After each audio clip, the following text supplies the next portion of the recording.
Power Girl, issue 2, Leah Williams writing with Eduardo Pansica on the art. You read this, Matt, so... I did.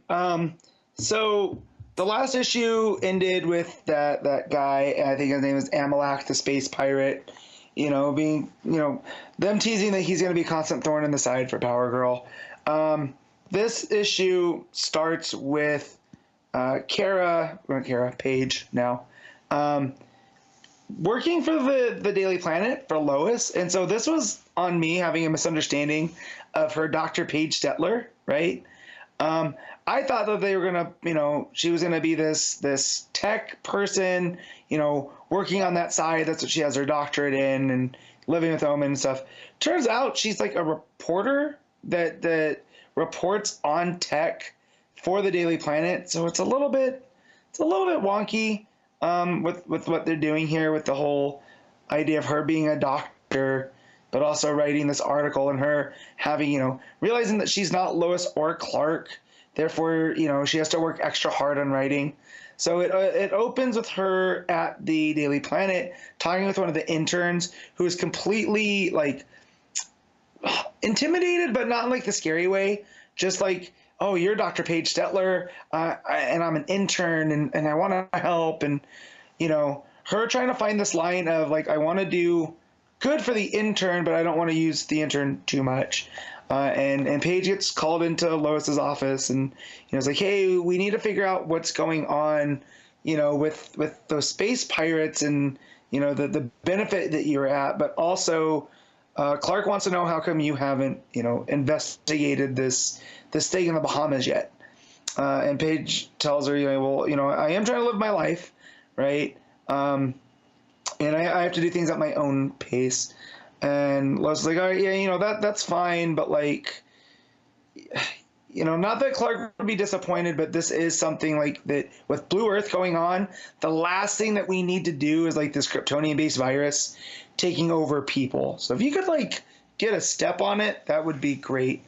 The piece that Amalak had stolen from Kara from the Benefit ends up taking him over, and it's like almost like this weird Brainiac thing where it looks like a organic piece, but it ends up jumping into him and completely like taking him over, kind of Starro style, without like being on his face. And so he decides he's going to come back to Earth and deal with Paige herself. Paige heads to the old Fortress of Solitude, well, not the new old Fortress of Solitude, that Clark had when Bendis was writing him, right? We got out of the Arctic on the Bermuda Triangle. Yep. Into the Bahamas, right? To start investigating this, and she starts having flashbacks to the symbiote ship, and she's worried that all of those false memories are just that, they are false, and she's still having this issue with who she is, regardless of her relationship with Omen and Streaky. And earlier on in the book, we see their roommate life, and her saying that Streaky only likes her because she feeds him. And Owen's like, well, that's not entirely true, but kind of true. He is kind of his own type of person, and or his own type of cat, right? Like there's something about him that is special. And so when Paige gets to the Fortress of Solitude, she sees all of like the zoo that was there, and there's this old like alien lion creature. And the robot there, I think it's a Helix, is telling her like, yeah, he really is the last of his kind, and he's aging out, so when he dies, that's it. We're just trying to make it comfortable for him.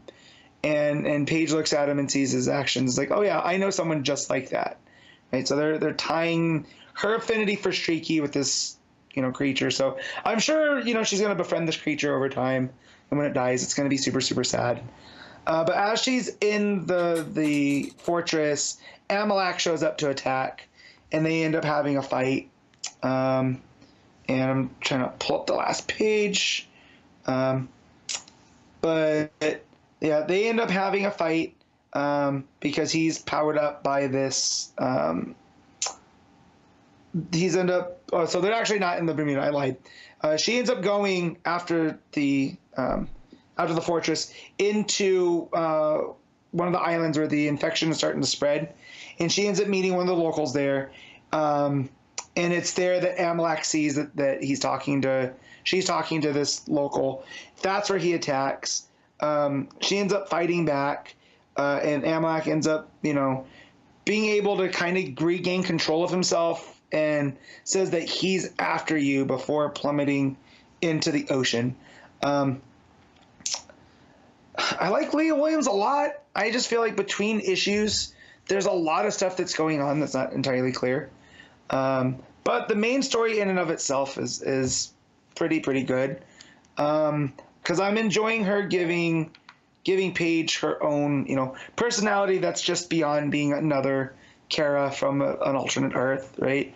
Her questions on who she is because of the symbiote ship, that really adds to this whole thing of her not knowing who she is exactly and still trying to figure it out, and her uneasiness around the super family. The art is pretty solid. There's a couple of wonky faces throughout, but it's usually when they're doing like close-ups and they're kind of out of proportion. But the rest of them, like the shadows on a lot of the characters by Pensika, it's typical of what we've seen out of that art at DC.